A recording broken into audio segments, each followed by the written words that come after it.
So what Sartre's done is he's laid out the rudiments of our basic moral situation, right? We're in a situation where we are doomed to choose. We must choose, right? We're absolutely free and therefore absolutely responsible and define human beings through each and every one of our choices. When I choose myself, I choose all of mankind.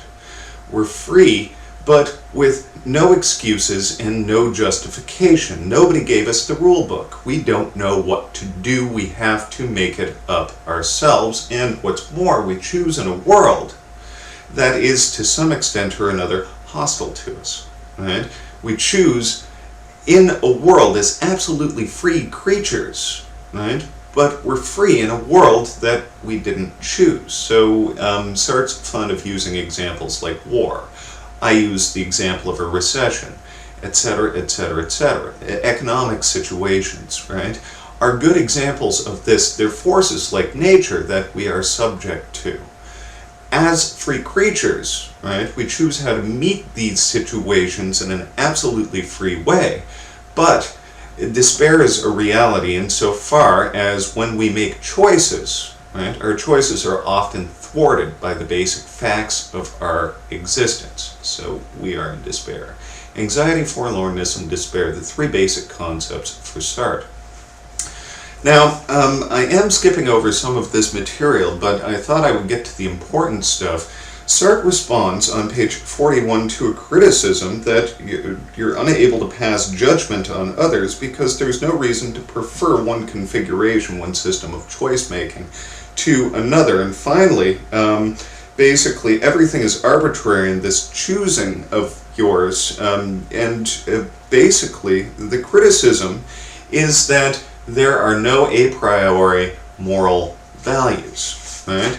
So the criticism of existentialism that Sartre's responding to is that what Sartre has done is just done away with morality completely, because as I make a choice in this will to freedom as freedom and take responsibility for that choice, we have no basis to judge that choice. There's no tablet of values that we can say, is that a good choice or a bad choice, right?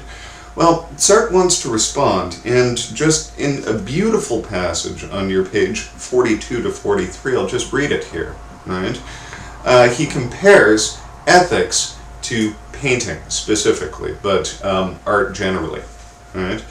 Having said that, may I ask whether anyone has ever accused an artist who has painted a picture as not having drawn his inspiration from rules set out a priori?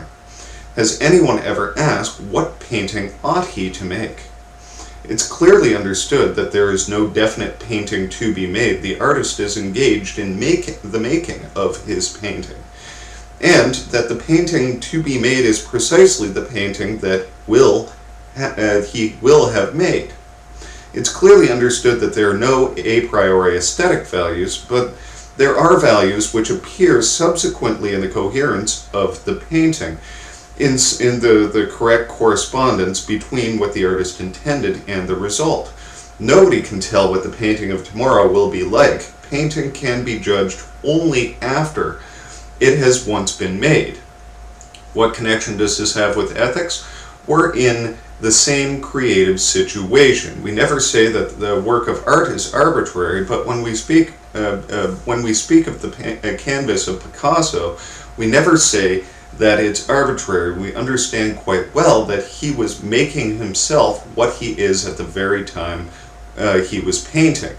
That ensemble of his work is embodied in his life. The same holds on the ethical plan. What art and ethics have in common is that we have creation and invention in both cases, right? We cannot decide a priori what has to be done. I think that I pointed that out quite sufficiently when I mentioned the case of the student who came to see me, blah, blah, blah, etc., right? So what Sartre wants to claim here is that, well, there might not be values that exist in some sort of transcendental world or in a nature that we can interrogate that tell us what to do. It's not something external from us that governs our action, but rather in action, through our action, through the creation of ourselves as actors and choosers, right, value emerges in a coherent way, right? So we're creating and inventing values with each and every one of our choices and our actions, the same way the artist with their brush strokes and with each aesthetic choice that they make is creating a coherent piece of art. So the two are quite similar, right? In both cases, we're absolutely free and absolutely responsible. The painter is absolutely free to paint whatever they want, but then responsible, right, for whether or not the painting is a successful rendering or a coherent interpretation of their intentions, right?